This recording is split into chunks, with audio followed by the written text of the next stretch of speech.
James, I can't help but notice there's an awful lot of Western clothing in your outfit.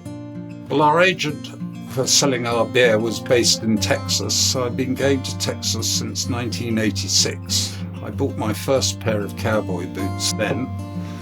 And once you've worn a pair of cowboy boots, they're very comfortable and it's very hard to Take them wear. off. Yeah, wear anything else really. Yeah.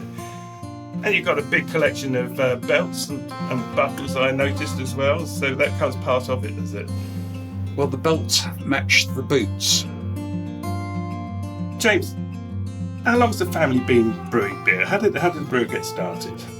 Well, we took over in 1831, and I'm sixth generation, but there's been a brewery on the site since 1675.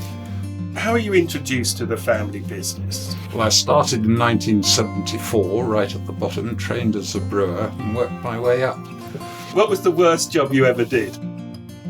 Digging out the grains out of the mash tun, which were hot. It was a somewhat sweaty job. All done mechanically these days. So not too much allowances made for being the boss's son then? None whatsoever.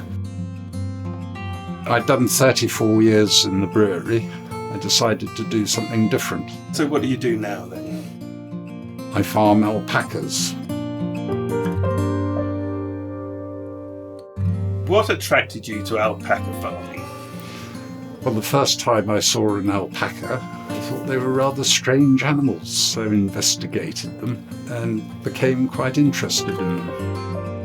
You keep a pedigree herd, don't you? It's a kind of quite a special herd, if I understand it right. Yes, they're all Surreys. There's two types, Hokkaido and Surrey, and mine is Surrey. They've got the thinner coat, haven't they? More like dreadlocks, whereas the Hokkaidos are sort of like fluffy teddy bears. And have you sold any of your alpaca wool to make garments yet? I have a Japanese designer in London, and she makes garments which go back to Japan. So it's 100% British alpaca, spun in England, raised in England, etc., etc.